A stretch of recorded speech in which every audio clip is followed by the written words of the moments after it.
Hello po mga ka-teacher. Ako po ay isang teacher sa Pinas na ngayon ay nandito sa United States, specifically sa North Carolina, USA. At andito po ako through J1 Visa Program or ang tinatawag na International Exchange Teacher.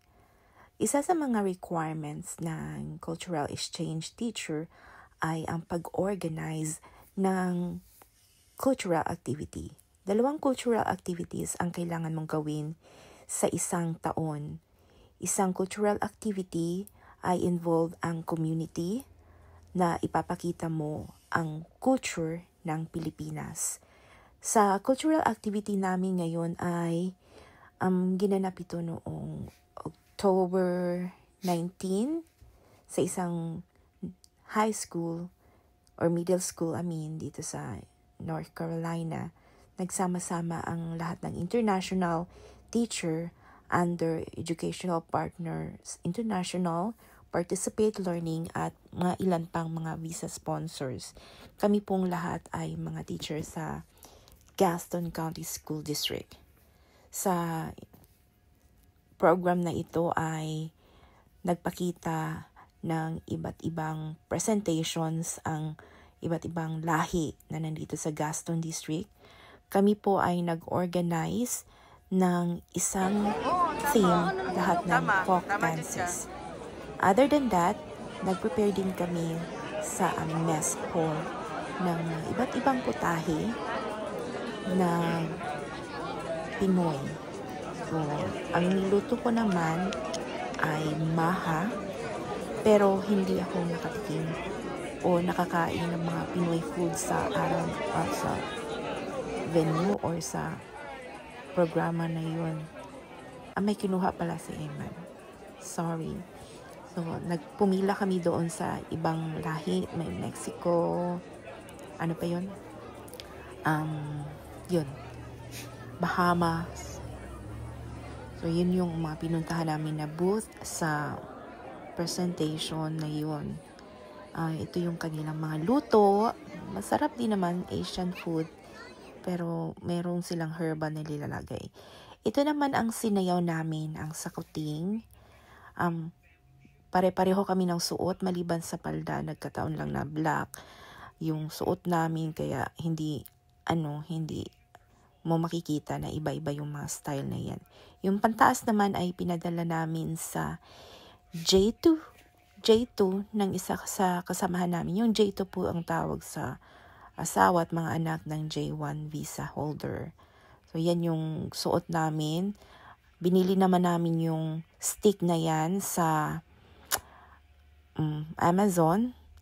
At yun din yung handkerchief or yung neckerchief na sa boys ay binili din namin sa Amazon.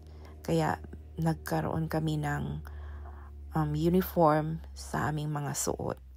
So, yan yung aming sayaw na 3 beses lang kaming nag-practice. Kailangan kong takpan yung music dito kasi ang ma-copyright ng YouTube. So, yan yung sayaw namin. Hindi namin ginaya yung sayaw talaga ng nasa YouTube kasi mahirap. Mahirap siya. So, paano namin nabuo yung sayaw?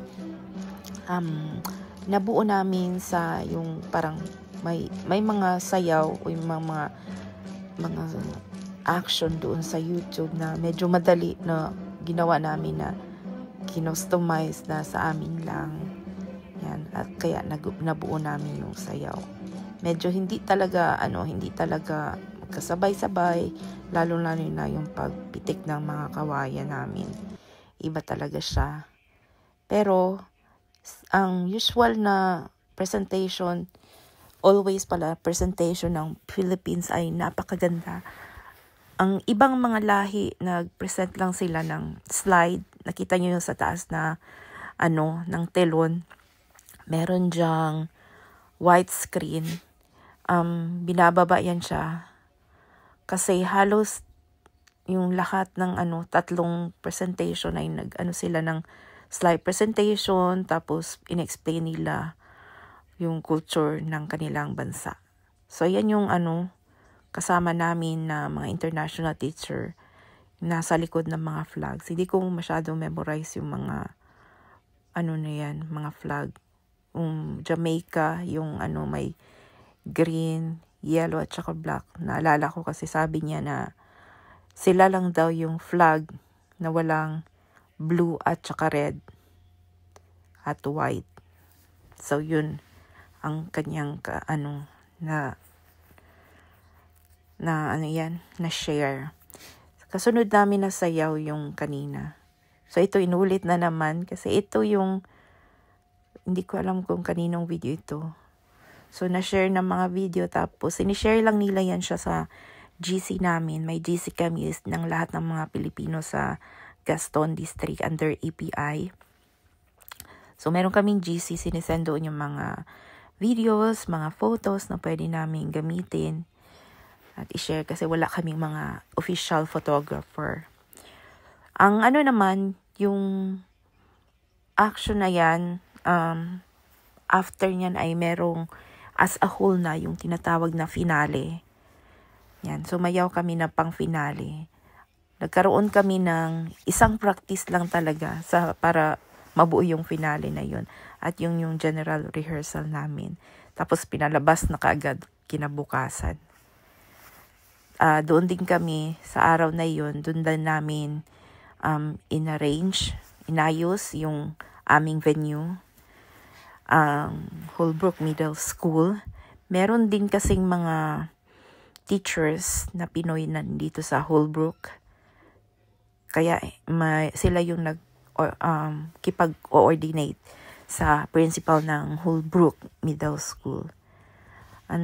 Nandito rin sa venue yung sa araw na yun, nandyan din present yung principal nila. In-invite ko din yung mga parents, yung nagkaroon kami ng parent-teacher conference, ay nagpadala ako sa kanila ng invitation, pero wala kahit ni isa na pumunta. Nagpadala din ako ng invitation sa aming assistant principal at sa principal, pero hindi din sila nakapunta. Sabi ng principal nung pagkaano ko, itry niya lang daw na makapunta. At gusto niya talagang pumunta kasi last year hindi siya nakapunta. Okay lang din naman. Kasi din, kung nandyan yung bisita mo, mo talaga siya, asikasuhin. At sa time na yan, parang mahirap mo na asikasuhin sila kasi busy ka sa sayaw mo, busy ka sa ipe-prepare doon, tapos kakain pa, yan. So, okay lang din naman. Kasi sa school naman, meron din namang yung second po na cultural activity. Ito naman ay involved ng teacher din na nandoon sa school, principal, pwede mong invite. Then, involved dito yung student at student mo ngayon at saka yung equivalent student natin sa Pilipinas. Noon, ang ginawa ko ay may video ako na sinubmit doon sa 4th grade ng Pilipinas, specifically doon sa school kung saan ako nagturo noon. Nagsubmit ako ng video kung saan yung student ko nagtatanong doon sa 4th grade ng Pinas, like, ano yung favorite na food mo? Ano yung favorite Pinoy game mo?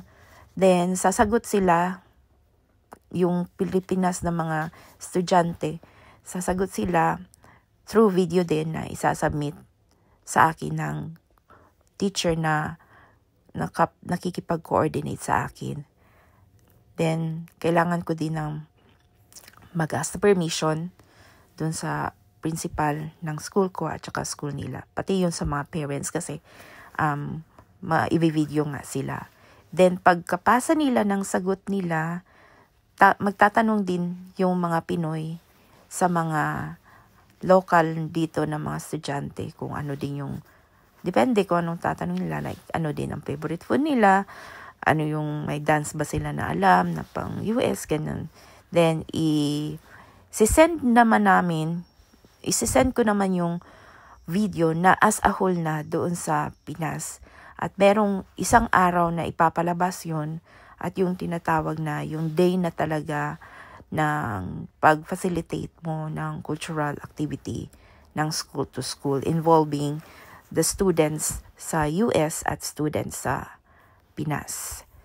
So, yan yung aming presentation. After ng presentation na ito, pumunta na kami sa cafeteria at kumain doon sa, iba kasi ang hall ng or venue ng kainan kasi maliit lang yung kanilang gymnasium.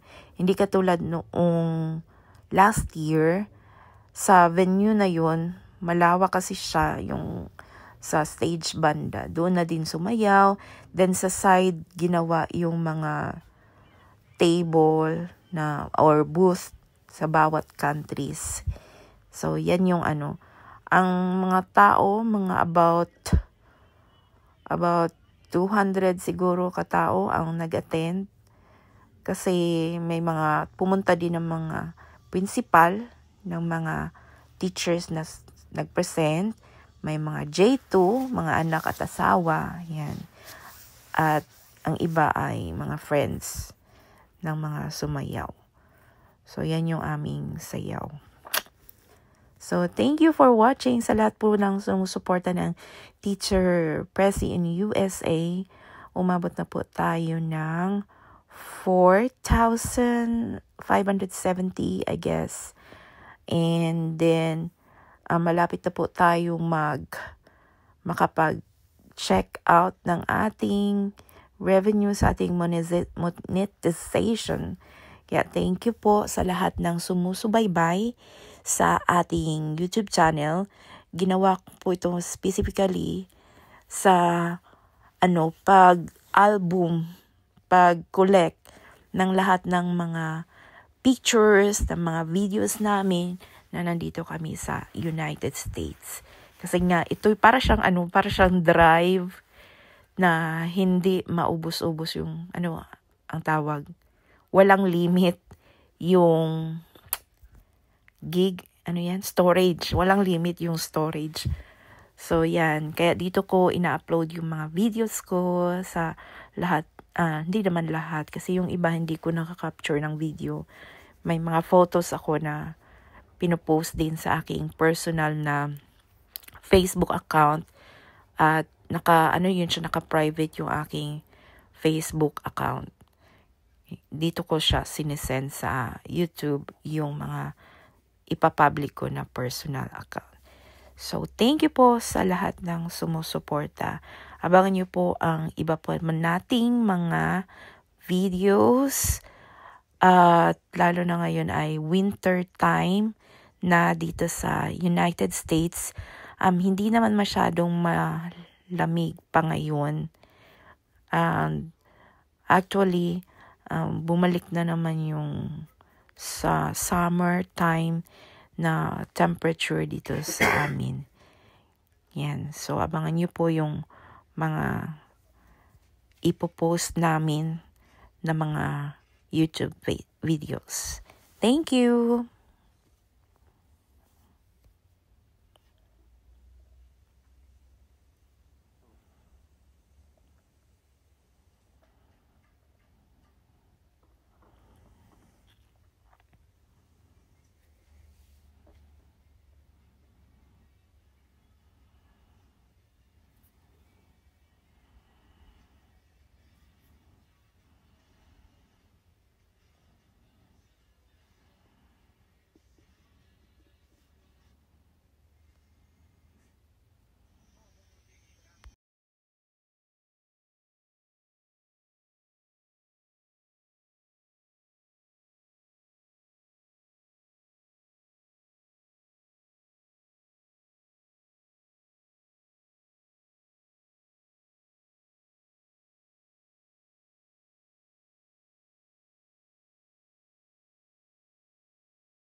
Go.